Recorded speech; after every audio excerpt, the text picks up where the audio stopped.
Rebirth after first night episode 19। बिना appointment के सीधा अंदर घुस जाने के लिए आपके पास एक बहुत सॉलिड रीजन होना चाहिए। ईशानी ने एक मुस्कान के साथ सामने वाले आदमी की आंखों में घूरते हुए कहा। सामने खड़े आदमी ने गुस्से से दांत पीसते हुए जवाब दिया, मैंने सुना तुमने एंगेजमेंट करने से मना कर दिया है। और जिस गुस्से से वो आदमी ईशानी को देख रहा था, उससे साफ पता चल रहा था कि उसे ईशानी की मुस्कुराहट जरा भी नहीं भा रही थी। हालांकि इसमें ईशानी की पतले से गुलाबी होठों का कोई दोष नहीं था और न ही उसके बाएं गाल में पड़ते हुए डिंपल का, जो कि ईशानी को और ज्यादा अट्रैक्टिव बनाते थे। हाँ, लेकिन एक बात जरूर थी, ईशानी शायद दिल से नहीं हंसती थी, और ऐसा इसलिए क्योंकि उसकी हंसी उसकी आंखों तक नहीं पहुंचती थी। उसकी आंखों में वह खुशी नजर नहीं आती थी जो कि एक नॉर्मल इंसान की स्माइल में झलकती है, बल्कि देखने वालों को उसकी हंसी के पीछे एक चालाकी दिखाई देती थी। जब वो आदमी ईशानी को घूर घूर कर देख रहा था, उसके दिमाग में कुछ पुरानी मेमोरीज घूमने लग जाती हैं, जिसमें वो अपने पेरेंट्स को उसे ईशानी से शादी करने के लिए फोर्स करते हुए देखता है। पुरानी बातों को सोचकर मानो उस आदमी का दिमाग फटने लगता है। उसे कहीं ना कहीं अंदेशा था कि अपने फैमिली बिजनेस को बचाने के लिए ये शादी बेहद जरूरी थी। अचानक से वो आदमी अपनी पुरानी मेमोरी से बाहर आ जाता है और ईशानी से पूछता है, आखिर क्यों? इस पर ईशानी उसे घूरते हुए जवाब देती है। जवाब में उसी से सवाल पूछती है, क्यों नहीं आए? इस समय ईशानी की टोन ऐसी थी मानो सामने खड़े इंसान को चैलेंज कर रही हो। जवाब में वो आदमी चिल्लाते हुए ईशानी से कहता है, तुम्हें अपनी इस हरकत के लिए मुझे जवाब देना ही होगा। हमारी फैमिलीज इस एंगेजमेंट की तैयारी में महीनों से लगी हुई है और तुम्हें 1 मिनट नहीं लगा ये फैसला लेने में। नहीं, अब तुम पीछे नहीं हट सकती हो, इससे सब खराब हो जाएगा। इस एंगेजमेंट से हमारी फैमिलीज की खुशियां जुड़ी हुई है, ऐसा करने से हमारी रेपुटेशन मिट्टी में मिल जाएगी। ये आदमी और कोई नहीं बल्कि ईशानी का होने वाला फियांसे आर्यन था। आर्यन की बातों का जवाब देते हुए ईशानी ने कहा, और यही मेरी प्रॉब्लम है। क्योंकि इतना कहते हुए ईशानी बीच में ही रुक गई। ईशानी, तुम मुझे ठीक ठीक जवाब दो कि आखिर तुम्हारे इस बेतुकी डिसीजन का क्या रीजन है।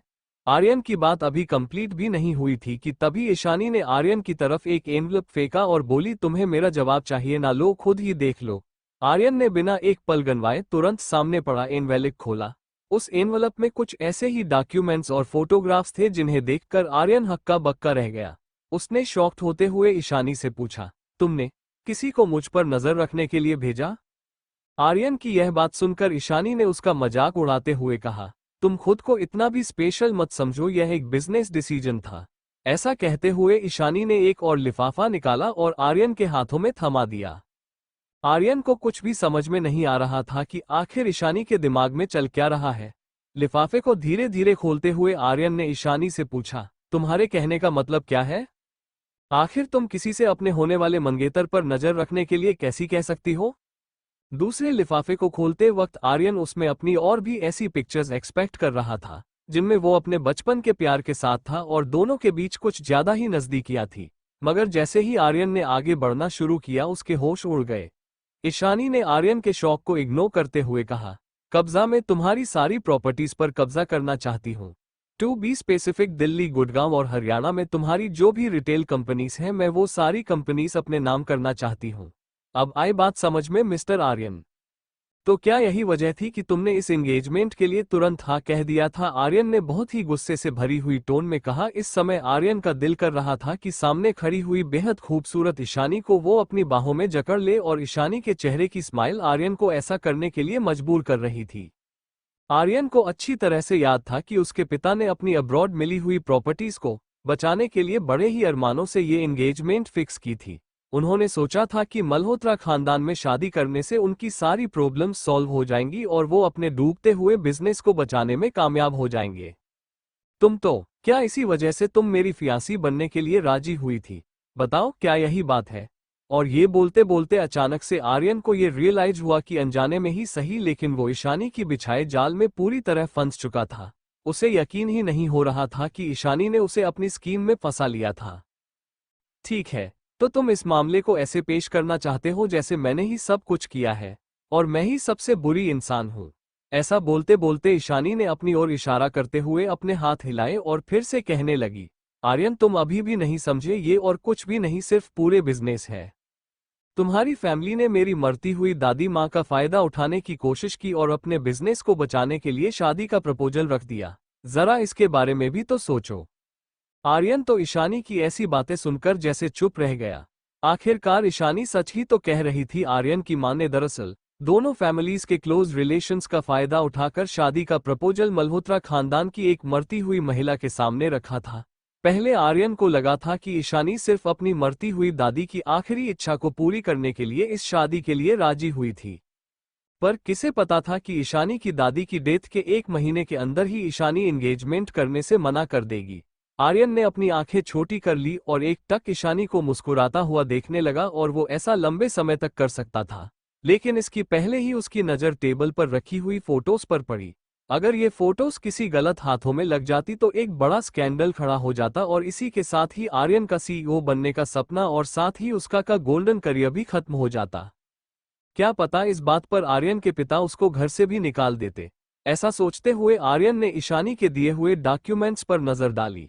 ईशानी ने आर्यन की कंपनीज को खरीदने के लिए जो प्राइस ऑफर की थी वो इतनी भी बुरी नहीं थी, बल्कि पास्ट में तो इन कंपनीज के लिए एक भी अच्छा ऑफर नहीं आया था। लेकिन आर्यन अभी तक इस बात को एक्सेप्ट नहीं कर पा रहा था कि ईशानी बेहद चालाक लड़की थी और कैसे एक झटके में उसने आर्यन को बेवकूफ बनाया था। मायूसियत से भरे चेहरे के साथ आर्यन अपनी सीट से उठा और ईशानी को निहारते हुए कहने लगा, मैंने कभी नहीं सोचा था कि इतने मासूम चेहरे के पीछे ऐसा चालाक दिमाग भी हो सकता है। मैंने सोचा था कि तुम भी अपनी माँ और दादी माँ की तरह ही एक भोली और काइंड होगी, लेकिन भला किसने सोचा था ये एटीट्यूड अपने कमीने बाप से विरासत में पाया है।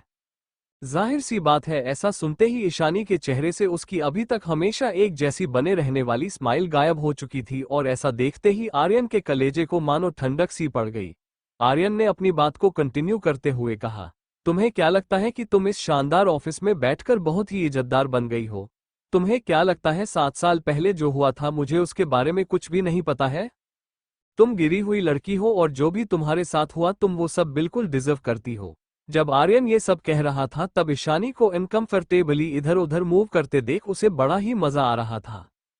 इसके बाद आर्यन ने कहा, तुम्हारे ऑफर के बारे में मैं अपने डैड और लॉयर से डिस्कस करके जवाब दूंगा, और अगर बोर्ड ने तुम्हारे ऑफर को एक्सेप्ट कर लिया तो सारे डॉक्यूमेंट्स मैं तुम्हें वापस भिजवा दूंगा।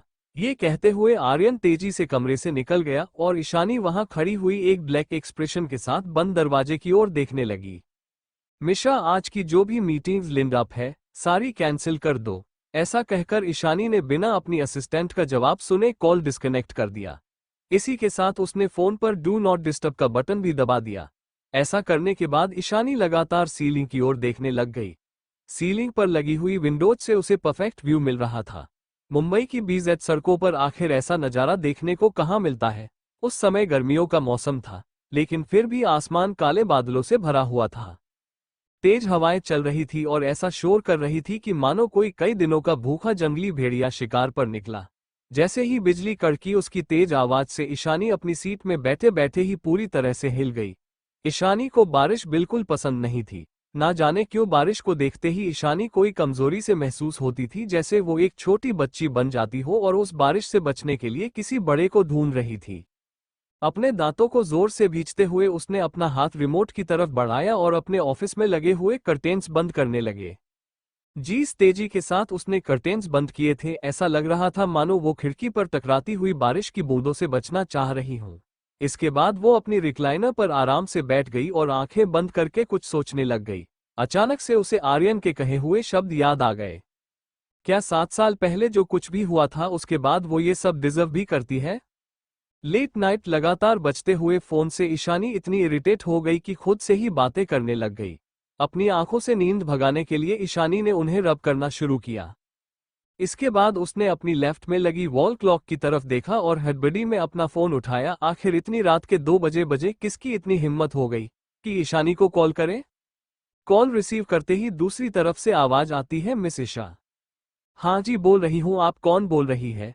ऐसा बोलते हुए ईशानी का चेहरा सीरियस हो गया। इस समय ये किसका कॉल था जो कि उसे उसके बचपन के नाम से बुला रहा था, जबकि उसने तो बहुत पहले ही अपना नाम बदल दिया था। ईशानी एक नखरीली मुस्कान के साथ आर्यन से पूछा, तुम मुझसे यही सब चाहते थे ना? ऐसा लग रहा था मानो ईशानी अपनी बातों से आर्यन के गुस्से को और ज्यादा भड़काने का काम कर रही थी। आर्यन ने गुस्से में बेहद आग बबूला होते हुए ईशानी से कहा, how the hell are you? क्या तुम्हें लगता है कि तुम जिंदल खानदान की इस तरह से धज्जियां उड़ा सकती हो? तुम बस रुको और देखो आखिर मैं तुम्हारे साथ क्या करता हूँ। Just wait and watch Ishani Malhotra. Aryan, तुम इतनी जल्दी मेरी दी हुई फोटोग्राफ्स के बारे में भूल गए, ईशानी ने कहा। ऐसा कहते वक्त भी ईशानी की स्माइल पेशी की वैसी ही बनी हुई थी। इसके बाद ईशानी ने अपनी बात को कंटिन्यू रखते हुए कहा, सोचो कैसा लगेगा जब तुम्हारे बोर्ड ऑफ डायरेक्टर्स को ये बात पता चलेगी कि उनके मकान मालिक दी ग्रेट आर्यन ने अपनी फियासी को एक मामूली सी लड़की के लिए चीट किया, और वैसे भी तुम्हारे सो कॉल्ड भाई की एक्सीलेंट परफॉर्मेंस के बाद बोर्ड अपने सीईओ को निकालने के बारे में एक बार भी सोचेगा। ऐसा सुनते ही आर्यन ऐसी फूट पड़ा मानो आसमान से बिजली टूट पड़ी हो। उसकी आंखें गुस्से से लाल हो गई थी और देखने से ऐसा मालूम पड़ रहा था कि उसकी दिमाग की नसें किसी भी पल फट जाएंगी। तुम तो के इसी वजह से तुम मेरी फियांसी बनने के लिए राजी हुई थी, बताओ क्या यही बात है? और ये बोलते बोलते अचानक से आर्यन को ये रियलाइज हुआ कि अनजाने में ही सही लेकिन वो ईशानी की बिछाए जाल में पूरी तरह फंस चुका था। उसे यकीन ही नहीं हो रहा था कि ईशानी ने उसे अपनी स्कीम में फंसा लिया था। इसके बाद उसने अपनी लेफ्ट में लगी वॉल क्लॉक की तरफ देखा और हर बार में अपना फोन उठाया। आखिर इतनी रात के 2 बजे किसकी इतनी हिम्मत हो गई कि ईशानी को कॉल करे? कॉल रिसीव करते ही दूसरी तरफ से आवाज आती है, मिस ईशानी। हाँ जी बोल रही हूँ, आप कौन बोल रही है? ऐसा बोलते हुए ईशानी का चेहरा सीरियस हो गया। इस समय ये किसका कॉल था जो कि उसे उसके बचपन के नाम से बुला रहा था, जबकि उसने तो बहुत पहले ही अपना नाम बदल दिया था। मैं यशवी बोल रही हूँ, मैं आपकी फैमिली लॉयर हूँ। मल्होत्रा खानदान की सारी इश्यूज मैं ही देखती हूँ। मैंने आपको ये बताने के लिए कॉल किया है कि आपकी दादी सुनीता मल्होत्रा आज सुबह 7:30 बजे ही चल बसी, उनकी आखिरी इच्छा के अनुसार। लॉयर की मुंह से ऐसा सुनते ही ईशानी के कानों में उसके शब्द गूंजने लगे। उसे ऐसा लगा मानो उसका पूरा शरीर कांप रहा हो, वो किसी गहरे सदमे में चली गई थी। अपनी दादी की मरने की खबर सुनकर ईशानी को कुछ समझ ही नहीं आ रहा था। उसका माइंड पूरी तरह से ब्लैंक हो गया था और उसके आंसू रुकने का नाम ही नहीं ले रहे थे। उसके दिमाग में अपनी दादी की स्माइल करती हुई तस्वीर घूमने लग गई और धीरे धीरे वो तस्वीर जैसे टुकड़ों में टूटकर बिखरती हुई सी नजर आ रही थी। उसे अपनी दादी के साथ गुजारा हुआ पुराना समय याद आने लगा, जैसे वो कह रही हो, ईशानी ये देखो मेरी माँ का नेकलेस है, इसे पहनकर देखो, ये तुम पर बहुत अच्छा लगेगा। ईशानी मुझे वो आदमी बिल्कुल पसंद नहीं, लेकिन क्योंकि तुम खुश हो तुम मैं इस शादी के लिए राजी हूँ। मैं बस इतना चाहती हूँ कि तुम अपनी लाइफ में हमेशा खुश रहो। ईशानी क्या आज तुम मेरे साथ अपने दादाजी की कब्र तक चलोगी? ना जाने क्यों आज उनकी बहुत याद आ रही है। ईशानी मेरे बच्चे, मुझे पता है तुमने अपनी लाइफ में बहुत कुछ सहा है। तुम अपनी शादी के बाद तुम ये जगह छोड़ देना और तुम इस मल्होत्रा खानदान में कभी वापस मत आना। मैं बस इतना चाहती हूँ कि तुम्हारा होने वाला हस्बैंड ढेर सारी खुशियां दे। अरे मेरी प्यारी बच्ची, तुम रो क्यों रही हो? मैं बूढ़ी हो गई हूँ, अब किसी भी वक्त मेरा बुलावा आ सकता है, मगर तुम्हारे लिए जरूरी बात यह है कि तुम जल्द से जल्द इस मनहूस जगह को छोड़कर चली जाओ। मैं बस यही चाहती हूँ कि तुम्हारा पति तुम्हें दुनिया की सारी खुशियां ला कर दे। जरा अपनी तरफ तो देखो, आज तुम्हारी शादी है और तुम रो रही हो। तुम्हारे होने वाले हस्बैंड को क्या लगेगा कि तुम्हारी दादी माँ ने तुम इस जोर से डांट लगाए? जाओ जाओ, वो तुम्हारा इंतजार कर रहा होगा, और याद रखना मैं यहाँ पर तुम्हारे लिए हमेशा रहूंगी। ईशानी अपने ही ख्यालों में डूबी हुई अपनी दादी के साथ बिताए हुए लम्हे याद कर रही थी कि तभी उसे आवाज आए, मिस ईशा। ऐसा लग रहा था कि लॉय की आवाज से ईशानी एक गहरी नींद से जाग गई हो। होश में आते हुए ईशानी ने कहा, हाँ मैं आपसे ये पूछना चाह रही थी कि क्या आप अपनी दादी की वसीयत पढ़ी जाने के लिए यहाँ आ पाएंगी? केवल आज से ठीक 1 हफ्ते बाद पढ़ी जाएगी और ऐसा करते वक्त आपका वहाँ होना बेहद जरूरी है। दरअसल आपकी दादी की आखिरी इच्छा थी कि अगर आप विल पढ़ते समय वहाँ मौजूद नहीं रही तो। ऐसा बोलते बोलते लॉय की जुबान लड़खड़ा गई और वो आगे बोलने से हेसिटेट करने लगी। फिर लॉय ने खुद को कंट्रोल करते हुए कहा, अगर आप नहीं आए तो आपकी स्वर्गवासी दादी की सारी संपत्ति, उनकी सारी जायदाद अलग अलग चैरिटीज को दान कर दी जाएगी। कनॉयस लॉयर की बात को अनसुना करते हुए ईशानी ने उनसे पूछा, माफ कीजिएगा, क्या बता सकती है कि आपको मेरा नंबर कहाँ से मिला? ईशानी ने बहुत पहले ही अपना नाम और अपनी आइडेंटिटी दोनों ही चेंज कर ली थी, तो आखिर मल्होत्रा खानदान ने इतना सब कुछ करने के बाद भी ईशानी को कैसे ढूंढने का? मैं ईशानी, दरअसल आपका कॉन्टैक्ट नंबर आपकी दादी माँ की आखिरी वसीयत के साथ ही अटैच था। उनको आपका नंबर ढूंढने में बहुत साल लग गए। आई होप आप अपनी दादी की इच्छा और एफर्ट्स का मान रखते हुए उनकी वसीयत की रीडिंग के लिए जरूर आएंगी। एक लंबे समय की चुप्पी तोड़ते हुए ईशानी ने कहा, मिस यशवी, मैं आपको पहले ही बता चुकी हूं कि अब मैं मल्होत्रा खानदान का हिस्सा नहीं हूं। तो फिर मेरा वसीयत पढ़ते समय वहां मौजूद होना क्यों जरूरी है? क्या आपको समझ में नहीं आ रहा है कि आपकी दादी ने आपकी विल में क्लियरली मेंशन किया है कि अगर विल पढ़ते समय आप वहां मौजूद नहीं होंगी तो विल में जो कुछ भी लिखा है वो सब चैरिटी में चला जाएगा? लॉयर ने बहुत ही आराम से ईशानी को समझाते हुए कहा। दरअसल यशवी चाह रही थी कि ईशानी वहां आने के लिए तुरंत हामी भर दे। आखिर पैसों के मामले को लेकर इतनी लापरवाही कोई कैसे दिखा सकता है? जहां तक यशवी को जानकारी थी, ईशानी एक ऐसी फॉरेनर की बेटी थी जिसके साथ घर के मालिक ने अय्याशी करके छोड़ दिया था। और क्योंकि उस फॉरेनर के फैमिली बैकग्राउंड के बारे में ज्यादा जानकारी हासिल नहीं थी, इसलिए ईशानी के दादाजी ने उसे मल्होत्रा खानदान का कभी हिस्सा बनने ही नहीं दिया। हालांकि किसी तरह उस फॉरेनर को ईशानी की दादी मां की सहानुभूति मिल गई। तो इतना सब कुछ होने के बाद भी आखिर ईशानी को अपनी दादी मां की जायदाद में से कुछ भी नहीं चाहिए था। ये बात यशवी के लिए डाइजेस्ट करना बेहद मुश्किल था। मिस यशवी, मुझे ये समझ में नहीं आ रहा है कि आखिर आप मेरी पर्सनल इश्यू को लेकर इतनी परेशान क्यों हो रही है। मैं तो बहुत सालों से मल्होत्रा खानदान से दूर अपने बलबूते पर जी रही मल्होत्रा खानदान को अगर कुछ भी होता है तो ये मेरी प्रॉब्लम नहीं है। ऐसा कहकर ईशानी ने कॉल डिस्कनेक्ट कर दी। इसके बाद उसने अपने बहते हुए आंसुओं को पूछा और कमरे से बाहर चली गई। इसके बाद ईशानी अपनी स्टडी रूम में चली गई और उसने ग्लास में अपने लिए विस्की डाली। इससे पहले कि वह सही और गलत के बारे में कुछ सोच पाती, उसने तेजी से ग्लास पकड़ा और एक घोंट में सारी विस्की पी ली। बिना अपॉइंटमेंट के सीधा अंदर घुस जाने के लिए आपके पास एक बहुत सॉलिड रीजन होना चाहिए, ईशानी ने एक मुस्कान के साथ सामने वाले आदमी की आंखों में घूरते हुए कहा। सामने खड़े आदमी ने गुस्से से दांत पीसते हुए जवाब दिया, मैंने सुना तुमने एंगेजमेंट करने से मना कर दिया है। और जिस गुस्से से वो आदमी ईशानी को देख रहा था, उससे साफ पता चल रहा था कि उसे ईशानी की मुस्कुराहट जरा भी नहीं भा रही थी। हालांकि इसमें ईशानी की पतले से गुलाबी होठों का कोई दोष नहीं था और न ही उसके बाएं गाल में पड़ते हुए डिंपल का, जो कि ईशानी को और ज्यादा अट्रैक्टिव बनाते थे। हाँ, लेकिन एक बात जरूर थी, ईशानी शायद दिल से नहीं हंसती थी, और ऐसा इसलिए क्योंकि उसकी हंसी उसकी आंखों तक नहीं पहुंचती थी। उसकी आंखों में वह खुशी नजर नहीं आती थी जो कि एक नॉर्मल इंसान की स्माइल में झलकती है, बल्कि देखने वालों को उसकी हंसी के पीछे एक चालाकी दिखाई देती थी। जब वो आदमी ईशानी को घूर घूर कर देख रहा था, उसके दिमाग में कुछ पुरानी मेमोरीज घूमने लग जाती है, जिसमें वो अपने पेरेंट्स को उसे ईशानी से शादी करने के लिए फोर्स करते हुए देखता है।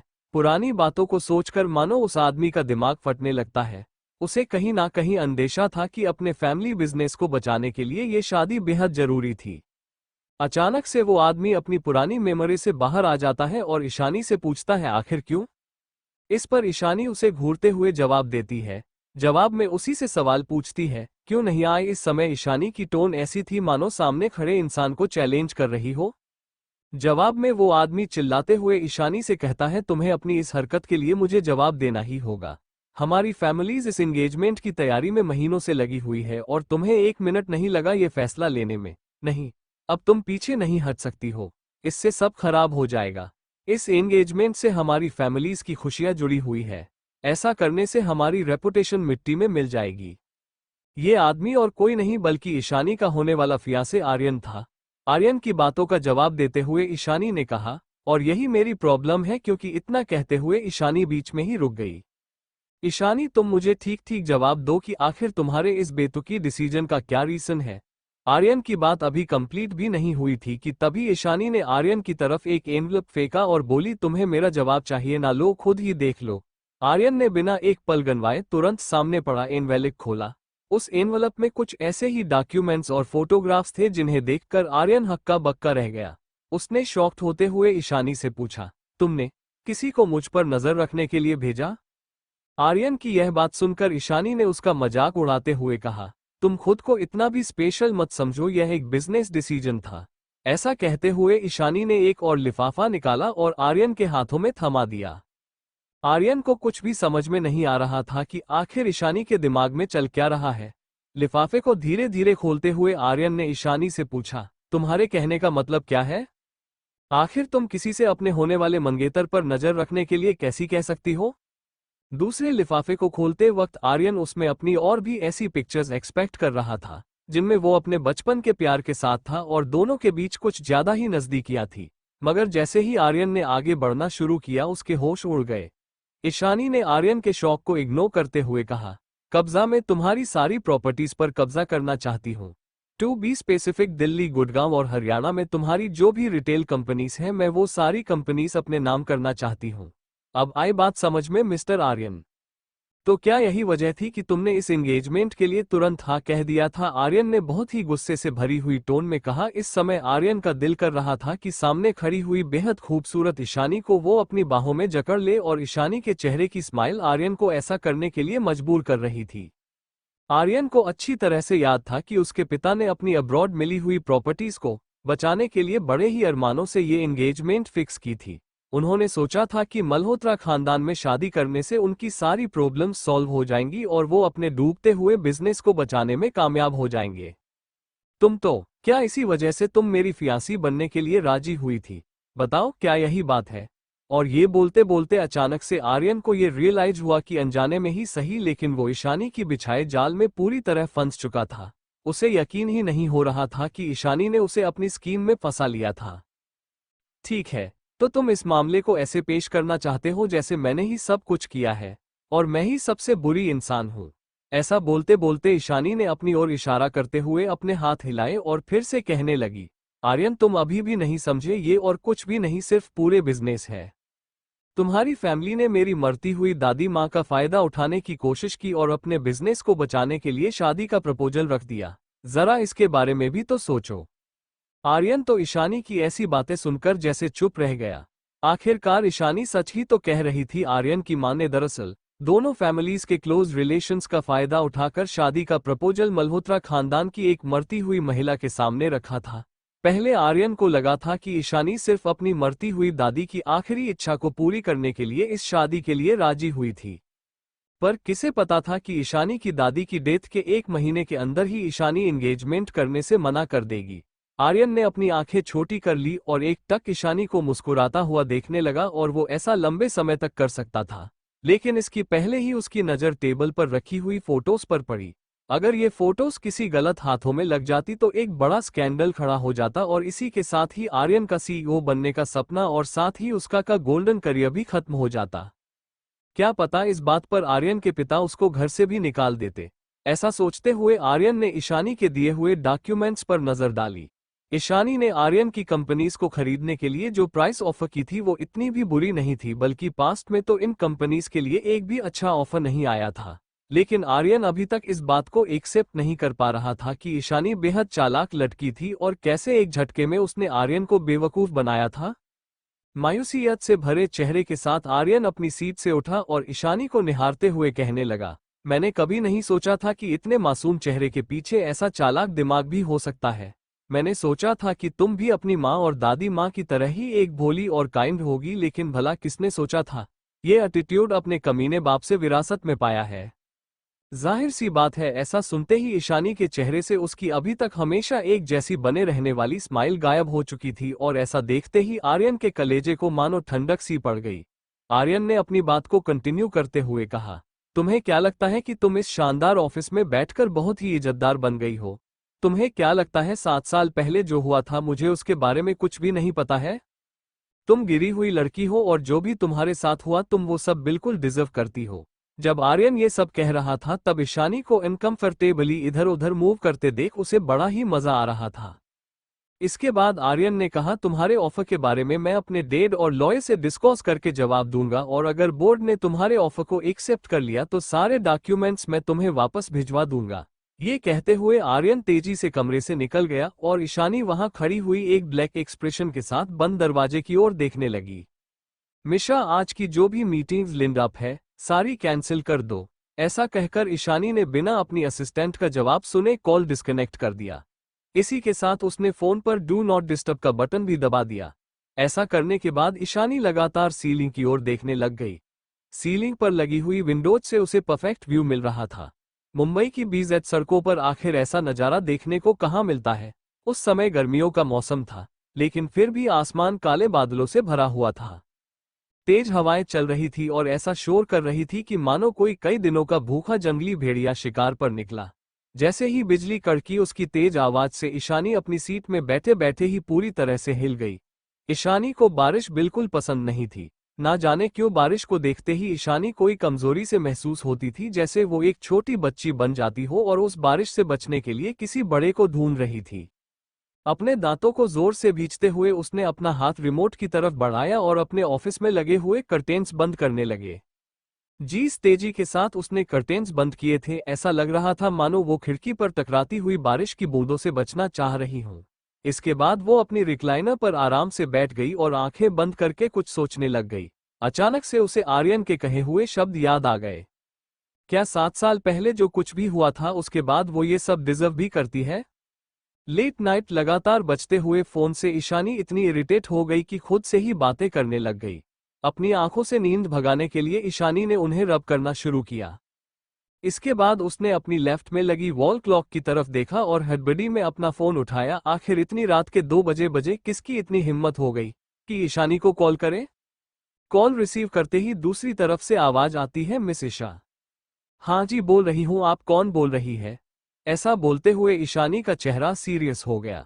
इस समय ये किसका कॉल था जो कि उसे उसके बचपन के नाम से बुला रहा था, जबकि उसने तो बहुत पहले ही अपना नाम बदल दिया था। ईशानी एक नखरीली मुस्कान के साथ आर्यन से पूछा, तुम मुझसे यही सब चाहते थे ना? ऐसा लग रहा था मानो ईशानी अपनी बातों से आर्यन के गुस्से को और ज्यादा भड़काने का काम कर रही थी। आर्यन ने गुस्से में बेहद आग बबूला होते हुए ईशानी से कहा, how the hell are you? क्या तुम्हें लगता है कि तुम जिंदल खानदान की इस तरह से धज्जियां उड़ा सकती हो? तुम बस रुको और देखो आखिर मैं तुम्हारे साथ क्या करता हूँ। Just wait and watch Ishani Malhotra.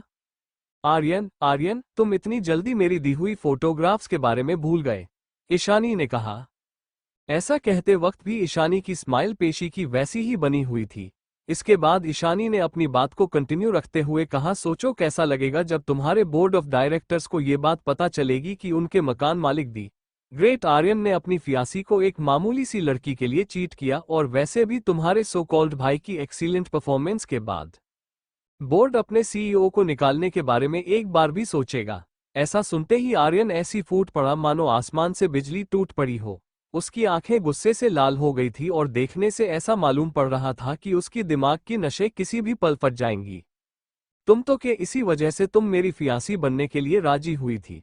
बताओ क्या यही बात है? और ये बोलते बोलते अचानक से आर्यन को ये रियलाइज हुआ कि अनजाने में ही सही, लेकिन वो ईशानी की बिछाए जाल में पूरी तरह फंस चुका था। उसे यकीन ही नहीं हो रहा था कि ईशानी ने उसे अपनी स्कीम में फंसा लिया था। इसके बाद उसने अपनी लेफ्ट में लगी वॉल क्लॉक की तरफ देखा और हर बार में अपना फोन उठाया। आखिर इतनी रात के 2 बजे किसकी इतनी हिम्मत हो गई कि ईशानी को कॉल करे? कॉल रिसीव करते ही दूसरी तरफ से आवाज आती है, मिस ईशानी। हाँ जी बोल रही हूँ, आप कौन बोल रही है? ऐसा बोलते हुए ईशानी का चेहरा सीरियस हो गया। इस समय ये किसका कॉल था जो कि उसे उसके बचपन के नाम से बुला रहा था, जबकि उसने तो बहुत पहले ही अपना नाम बदल दिया था। मैं यशवी बोल रही हूँ, मैं आपकी फैमिली लॉयर हूँ। मल्होत्रा खानदान की सारी इश्यूज मैं ही देखती हूँ। मैंने आपको ये बताने के लिए कॉल किया है कि आपकी दादी सुनीता मल्होत्रा आज सुबह 7:30 बजे ही चल बसी, उनकी आखिरी इच्छा के अनुसार। लॉयर की मुंह से ऐसा सुनते ही ईशानी के कानों में उसके शब्द गूंजने लगे। उसे ऐसा लगा मानो उसका पूरा शरीर कांप रहा हो, वो किसी गहरे सदमे में चली गई थी। अपनी दादी की मरने की खबर सुनकर ईशानी को कुछ समझ ही नहीं आ रहा था। उसका माइंड पूरी तरह से ब्लैंक हो गया था और उसके आंसू रुकने का नाम ही नहीं ले रहे थे। उसके दिमाग में अपनी दादी की स्माइल करती हुई तस्वीर घूमने लग गई और धीरे धीरे वो तस्वीर जैसे टुकड़ों में टूटकर बिखरती हुई सी नजर आ रही थी। उसे अपनी दादी के साथ गुजारा हुआ पुराना समय याद आने लगा, जैसे वो कह रही हो, ईशानी ये देखो मेरी माँ का नेकलेस है, इसे पहनकर देखो, ये तुम पर बहुत अच्छा लगेगा। ईशानी मुझे वो आदमी बिल्कुल पसंद नहीं, लेकिन क्योंकि तुम खुश हो मैं इस शादी के लिए राजी हूँ। मैं बस इतना चाहती हूँ कि तुम अपनी लाइफ में हमेशा खुश रहो। ईशानी क्या आज तुम मेरे साथ अपने दादाजी की कब्र तक चलोगी? ना जाने क्यों आज उनकी बहुत याद आ रही है। ईशानी मेरे बच्चे, मुझे पता है तुमने अपनी लाइफ में बहुत कुछ सहा है। तुम अपनी शादी के बाद तुम ये जगह छोड़ देना और तुम इस मल्होत्रा खानदान में कभी वापस मत आना। मैं बस इतना चाहती हूँ कि तुम्हारा होने वाला हस्बैंड ढेर सारी खुशियां दे। अरे मेरी प्यारी बच्ची, तुम रो क्यों रही हो? मैं बूढ़ी हो गई हूँ, अब किसी भी वक्त मेरा बुलावा आ सकता है, मगर तुम्हारे लिए जरूरी बात यह है कि तुम जल्द से जल्द इस मनहूस जगह को छोड़कर चली जाओ। मैं बस यही चाहती हूँ कि तुम्हारा पति तुम्हें दुनिया की सारी खुशियां ला कर दे। जरा अपनी तरफ तो देखो, आज तुम्हारी शादी है और तुम रो रही हो। तुम्हारे होने वाले हस्बैंड को क्या लगेगा कि तुम्हारी दादी माँ ने तुम इस जोर से डांट लगाए। जाओ जाओ, वो तुम्हारा इंतजार कर रहा होगा, और याद रखना मैं यहाँ पर तुम्हारे लिए हमेशा रहूंगी। ईशानी अपने ही ख्यालों में डूबी हुई अपनी दादी के साथ बिताए हुए लम्हे याद कर रही थी कि तभी उसे आवाज आए, मिस ईशा। ऐसा लग रहा था कि लॉय की आवाज से ईशानी एक गहरी नींद से जाग गई हो। होश में आते हुए ईशानी ने कहा, हाँ, मैं आपसे ये पूछना चाह रही थी कि क्या आप अपनी दादी की वसीयत पढ़ी जाने के लिए यहाँ आ पाएंगी? केवल आज से ठीक एक हफ्ते बाद पढ़ी जाएगी, और ऐसा करते वक्त आपका वहाँ होना बेहद जरूरी है।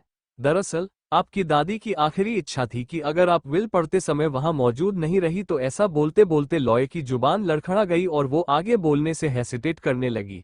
फिर लॉय ने खुद को कंट्रोल करते हुए कहा, अगर आप नहीं आए तो आपकी स्वर्गवासी दादी की सारी संपत्ति, उनकी सारी जायदाद अलग अलग चैरिटीज को दान कर दी जाएगी। कनॉयस लॉय की बात को अनसुना करते हुए ईशानी ने उनसे पूछा, माफ कीजिएगा, क्या बता सकती है कि आपको मेरा नंबर कहाँ से मिला? ईशानी ने बहुत पहले ही अपना नाम और अपनी आइडेंटिटी दोनों ही चेंज कर ली थी, तो आखिर मल्होत्रा खानदान ने इतना सब कुछ करने के बाद भी ईशानी को कैसे ढूंढने का? मैं ईशानी, दरअसल आपका कॉन्टैक्ट नंबर आपकी दादी माँ की आखिरी वसीयत के साथ ही अटैच था। उनको आपका नंबर ढूंढने में बहुत साल लग गए। आई होप आप अपनी दादी की इच्छा और एफर्ट्स का मान रखते हुए उनकी वसीयत की रीडिंग के लिए जरूर आएंगी। एक लंबे समय की चुप्पी तोड़ते हुए ईशानी ने कहा, मिस यशवी, मैं आपको पहले ही बता चुकी हूं कि अब मैं मल्होत्रा खानदान का हिस्सा नहीं हूं। तो फिर मेरा वसीयत पढ़ते समय वहां मौजूद होना क्यों जरूरी है? क्या आपको समझ में नहीं आ रहा है कि आपकी दादी ने आपकी विल में क्लियरली मेंशन किया है कि अगर विल पढ़ते समय आप वहां मौजूद नहीं होंगी तो विल में जो कुछ भी लिखा है वो सब चैरिटी में चला जाएगा? लॉयर ने बहुत ही आराम से ईशानी को समझाते हुए कहा। दरअसल यशवी चाह रही थी कि ईशानी वहां आने के लिए तुरंत हामी भर दे। आखिर पैसों के मामले को लेकर इतनी लापरवाही कोई कैसे दिखा सकता है? जहां तक यशवी को जानकारी थी, ईशानी एक ऐसी फॉरेनर की बेटी थी जिसके साथ घर के मालिक ने अय्याशी करके छोड़ दिया था। और क्योंकि उस फॉरेनर के फैमिली बैकग्राउंड के बारे में ज्यादा जानकारी हासिल नहीं थी, इसलिए ईशानी के दादाजी ने उसे मल्होत्रा खानदान का कभी हिस्सा बनने ही नहीं दिया। हालांकि किसी तरह उस फॉरेनर को ईशानी की दादी माँ की सहानुभूति मिल गई। तो इतना सब कुछ होने के बाद भी आखिर ईशानी को अपनी दादी माँ की जायदाद में से कुछ भी नहीं चाहिए था। ये बात यशवी के लिए डाइजेस्ट करना बेहद मुश्किल था। मिस यशवी, मुझे ये समझ में नहीं आ रहा है कि आखिर आप मेरी पर्सनल इश्यू को लेकर इतनी परेशान क्यों हो रही है।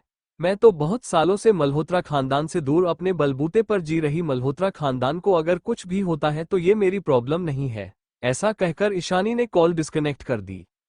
इसके बाद उसने अपने बहते हुए आंसुओं को पूछा और कमरे से बाहर चली गई। इसके बाद ईशानी अपनी स्टडी रूम में चली गई और उसने ग्लास में अपने लिए विस्की डाली।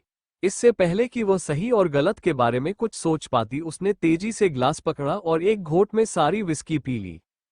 कनक ने ईशानी से कहा, मगर ईशानी, मुझे लगता है तुम्हारा ये तरीका उस आदमी के लिए सरासर गलत है। मुझे लगता है कि उसे पता होना चाहिए। लेकिन मैं ये सब क्यों करूं?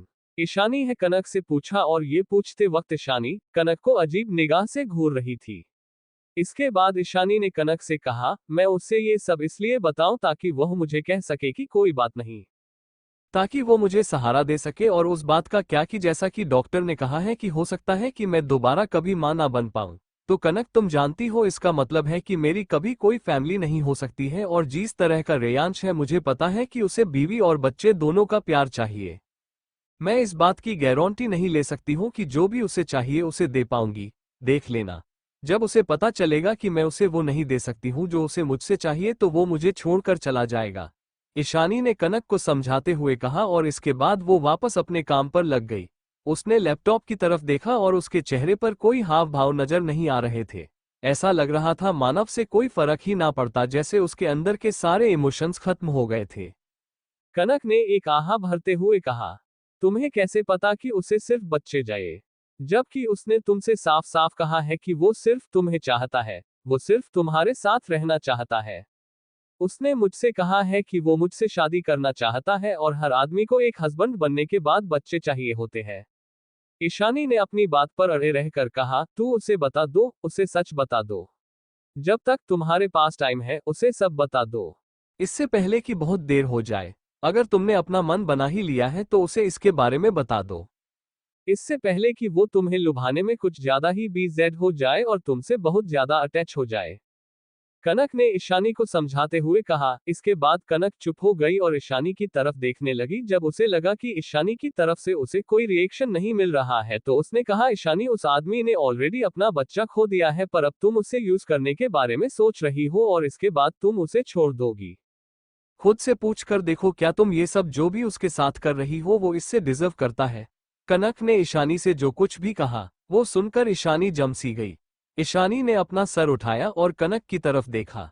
ईशानी के चेहरे पर बहुत ही सीरियस एक्सप्रेशन थे। कनक ने जो कुछ भी ईशानी से कहा था वो सब ईशानी से जुड़ा हुआ था। वो आदमी तुम्हें लुभाने की कितनी कोशिश कर रहा। जब वो आदमी तुम्हारे लिए खाना बना रहा था, क्या तब तुमने उसके चेहरे की एक्सप्रेशन देखी थी? क्या तुमने जीविका से ये जानने की कोशिश की कि कल जब तुम बेहोश हो गई थी तब उसके बाद क्या हुआ था? वो आदमी तुम्हें पसंद करता है, ये साफ दिखाई देता है कि रेयांश के तुम्हारी तरफ कोई गलत इरादे नहीं है। तुम उस आदमी के साथ ऐसा बिल्कुल नहीं कर सकती हो। कैसे पता कि उसके इरादे बिल्कुल अच्छे हैं? ईशानी ने तुरंत कनक से पूछा। कनक रेयांश को अच्छी तरह नहीं जानती थी, तो उसे कैसे पता कि जो कुछ भी रेयांश कर रहा था उसमें उसका कोई फायदा नहीं था, या ये सब वो ईशानी को नुकसान पहुंचाने के लिए नहीं कर रहा था। या तो वो अच्छा है या फिर वो अच्छा होने की एक्टिंग कर रहा है, और अगर वो एक्टिंग कर रहा है तो यकीन मानो वो एक बहुत ब्रिलियंट एक्टर है। कनक ने ईशानी की बात का जवाब देते हुए कहा। इसके बाद कनक ने कहा, वो एक बहुत बड़ा और जाना माना बिजनेसमैन है। आखिर वो और लोगों के सामने खुद को सिर्फ तुम्हें इम्प्रेस करने के लिए छोटा क्यों बनाएगा? अरे कनक, तुम नहीं जानती हो ये सब आदमी एक जैसे होते हैं। वो मुझे अभी चाहता है, लेकिन देखना जब वो मुझे मेरी सबसे बुरे वक्त में देखेगा ना, तब वो मुझे सबसे पहले छोड़कर भाग जाएगा। ईशानी ने अपने कंधे उचकाते हुए कहा। हो सकता है ईशानी ने जो कुछ भी आदमियों के लिए एक जनरल राय के तौर पर कहा वो गलत हो, लेकिन ये भी सच था। उसे बहुत चोट पहुंची थी, इसीलिए ईशानी के मन में आदमियों की तरफ एक नफरत भर गई थी। वो सारे आदमियों को सेल्फिश समझती थी। वो ऐसा समझती थी कि हर आदमी सिर्फ अपने बारे में सोचता है। हर आदमी इस बारे में सोचता है कि वो किस तरह और ज्यादा हैंडसम दिखेगा। इसके बाद ईशानी ने कहा, वो मुझे अभी चाहता है। इसका सिर्फ और सिर्फ एक रीजन है। उसे देखते ही मैंने उसकी तरफ अपना प्यार नहीं जताया। जैसे ही उसने कहा कि वो मुझे लाइक करता है, मैंने खुद को कभी भी उसके सामने ओपन नहीं होने दिया। कनक जानती थी कि ईशानी ये सब कुछ क्यों कह रही है। वो ईशानी को कभी भी ऐसा सोचने के लिए ब्लामे नहीं कर सकती थी, क्योंकि ईशानी के साथ हमेशा ही अन्याय हुआ था। पहले उसके दादाजी, फिर उसके फादर और फिर उसका होने वाला मंगेतर समीर रायचंद। इन तीनों ने ही कहीं ना कहीं ईशानी की इच्छाओं को मार दिया। इन तीनों ने ही ईशानी को निराश किया और ईशानी को दुख, तकलीफ और आंसुओं के सिवाय कुछ नहीं दिया। यहाँ तक कि बिजनेस की दुनिया में भी ईशानी कई ऐसे सेल्फिश आदमियों से मिली जिन्होंने हर कदम पर ईशानी का फायदा उठाने की कोशिश की। यहाँ तक कि वो तब तक नहीं रुके जब तक उन्होंने वो ना पा लिया जो कि उन्हें चाहिए था। तुम चिंता मत करो कनक, मैं उसे इतना भी परेशान नहीं करूंगी। मैं कोशिश करूंगी कि रेयांश को मेरी तरफ से कोई दुख ना पहुंची या ज्यादा दुख ना पहुंची। ये कहत हुए ईशानी वापस से लैपटॉप पर अपना काम करने में जुट गई। हालांकि इस समय ईशानी को रेयांश के लिए बहुत बुरा लग रहा था और उसे एक फीलिंग भी आ रही थी, लेकिन वह इस गिल्टी फीलिंग को अपनी डिसीजन के आड़े नहीं आने देगी। ईशानी रॉय या ईशानी मल्होत्रा एक आम औरत नहीं थी। अगर देखा जाए तो एक इंसान के तौर पर ईशानी ने बहुत कुछ कहा था और अब वो खुद को बचाने के लिए कुछ भी कर गुजर सकती थी। वो बहुत ज्यादा क्रूरल और सेल्फिश बन चुकी थी और अब वो खुद की खुशियों को दूसरों के दुखों के पहले रखती है। रेयांश ईशानी का ख्याल बहुत अच्छे से रख सकता था। इसके अलावा जब भी ईशानी को जरूरत पड़ेगी तब वो ईशानी के पास होने की वजह से उसकी हमेशा मदद कर सकेगा। ईशानी के साथ ब्रेकफास्ट करने के बाद रेयांश तुरंत अपने काम के लिए निकल गया। रेयांश ने ईशानी को घर पर ही रहने दिया क्योंकि ईशानी को वर्क फ्रॉम होम करना था। अब क्योंकि ईशानी इतनी बड़ी कंपनी की मालकिन थी कि उसकी एक कंपनी के नीचे कई कंपनियां चलती थी, इसीलिए ईशानी एक बहुत बीजेड इंसान थी। लेकिन ईशानी सबसे ज्यादा बीजेड तब होती थी जब कोई क्वार्टर खत्म होने वाला होता था, क्योंकि इस समय ईशानी के पास कई सारी रिपोर्ट होती थी जिन्हें उसे चेक करना होता था। इसके अलावा कई कंपनियों के डायरेक्टर उससे लगातार मीटिंग करने के लिए अपॉइंटमेंट फिक्स करते थे और उदयपुर में बैठकर लंदन की खबर रखना भी बहुत मुश्किल था। दोनों जगहों का टाइम जोन अलग होने से कई बार ईशानी को अपनी मीटिंग रिस्केड्यूल करनी पड़ती थी और इसके लिए उसे लगातार काम करते रहना पड़ता था। ठीक है, मुझे ये आइडिया पसंद आया, तो मिस्टर अखिल को कॉल करो और उनसे कहो आज शाम को मैं उनसे बात करूंगी। ईशानी ने मिशा को इंस्ट्रक्शन देते हुए कहा। को इंस्ट्रक्शन देते वक्त ईशानी अपने सामने पड़े डिजाइन देख रही थी। इसके बाद उसने मिशा से पूछा, क्या मल्होत्रास की तरफ से कोई खबर है? मिसेस मल्होत्रा को किसी मीडिया कंपनी से बात करते हुए देखा गया था। अब पता नहीं क्यों, लेकिन अचानक से मिसेस मल्होत्रा को एक कुकिंग टॉक शो के गिफ्ट के तौर पर टीवी पर आना था। मिशा ने ईशानी को बताया। उस पर कड़ी नजर रखना, ईशानी ने अजीब सा मुंह बनाते हुए कहा। इसके बाद ईशानी अपना फोन उठाकर अपने मैसेजेस करने लगे। दरअसल अभी अभी ईशानी का फोन वाइब्रेट हुआ था। जैसे ही ईशानी ने अपने फोन में मैसेज पढ़ना शुरू किया, उसके माथे पर शिकन आ गई। मैसेज में लिखा था, तुम बहुत खूबसूरत हो। लो, मैं तो भूल ही गया कि मुझे तुमसे क्या कहना था। ईशानी सोचने लगी कि रेयांश के अलावा ऐसा और कौन आदमी है जो उसे इस तरह के मैसेजेस भेज सकता है। कितना अजीब आदमी है ये। 1 मिनट भी नहीं हुआ था, तभी ईशानी को एक और मैसेज आया। ये मैसेज रेयांश की तरफ से था। जिस तरह की औरत तुम हो, पूरी दुनिया की खुशी मिलनी चाहिए। मैं जानता हूं कि मैं तुम्हें पूरी दुनिया की खुशियां तो नहीं दे सकता हूं, लेकिन मैं तुम्हें सेकंड बेस्ट चीज दे सकता हूं, और वह है मेरी दुनिया। सीरियसली। ईशानी ने ऐसा सोचते हुए रेयांश के लिए एक रिप्लाई टाइप किया। उसने लिखा, थैंक यू, पर प्लीज तुम एक नंबर ले लो और एक लाइन में खड़े हो जाओ। इस पर रेयांश ने जवाब दिया, यहाँ कोई लाइन नहीं है, और अगर है भी तो प्लीज मुझे बता दो कि वो लाइन कहाँ पर है। इसके बाद उसने अपने बहते हुए आंसुओं को पूछा और कमरे से बाहर चली गई। इसके बाद ईशानी अपनी स्टडी रूम में चली गई और उसने ग्लास में अपने लिए विस्की डाली।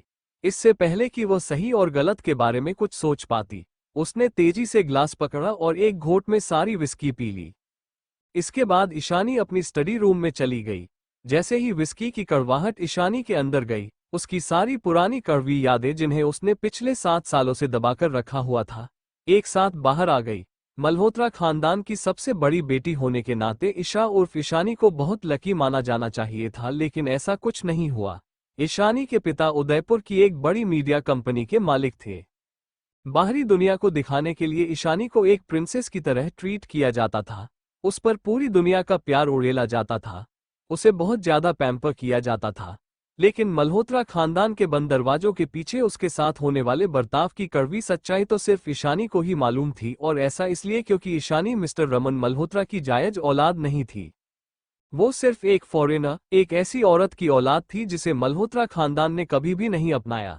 हाँ, ईशानी की सौतेली माँ ने उसे बड़े ही प्यार और इज्जत के साथ बड़ा किया था। लेकिन क्या ये वाकई हकीकत थी या सिर्फ सोसाइटी की एक सोच? ये सब सोचते सोचते ईशानी ने अपने लिए विस्की का एक और ग्लास बनाया। उन लोगों ने तो ईशानी को 7 साल पहले ही अपनी जिंदगी से धक्के मारकर बाहर निकाल दिया था। ईशानी इन ख्यालों में डूबी हुई थी कि तभी उसकी आंखों से एक आंसू उसकी मुलायम गाल को छूता हुआ नीचे गिर गया। और तभी उसे अपनी शादी के दिन हुआ सारा तमाशा एक झटके में याद आ गया। किस तरह वो दुल्हन के लाल जोड़े में सजी हुई थी। ईशानी इस दुनिया के सबसे खुशनसीब लड़की बनने जा रही थी, लेकिन एक ही झटके में उसने खुद के अलावा बहुत कुछ खो दिया। अपने आप को कोसते हुए ईशानी जोर जोर से हंसने लगी। कड़वी यादों को याद करके क्या फायदा? वो यादें अब भी कुछ भी नहीं अच्छा लाएंगे। 7 साल तो गुजर ही चुके हैं। 7 लंबे साल वो अपने साथ हुए हादसे से रिकवर हो चुकी थी। अब ईशानी वो औरत बन चुकी थी जो निहत्थे ही किसी भी भेड़ी से टकराने की हिम्मत कर सकती थी। बिल्कुल सही, ईशानी मल्होत्रा अब वो लड़की नहीं रही थी जिसे आसानी से कोई भी छेड़कर निकल जाए। अब वो एक बड़ी नामी मल्टीनेशनल कंपनी की सीईओ बन चुकी थी। जैसे जैसे रात बढ़ती गई, ईशानी अपनी इमोशंस की आगोश में चली गई। उसके इमोशंस उस पर पूरी तरह से हावी हो चुके थे, और अब वो शिकार नहीं थी बल्कि अब वो शिकारी बन चुकी थी। Next morning. ओह हो ईशानी, अब वक्त आ चुका है कि तुम उन लोगों को उनकी सही जगह दिखा दो। जरा खुद की और देखो तुम क्या से क्या हो गई हो। आखिर तुम उन बेशर्म लोगों से मिलने से इतना डरती क्यों हो? अगर तुम चाहो तो मैं फिल्मों बनाना छोड़कर तुम्हें उदयपुर तक कंपनी कर सकती हूँ।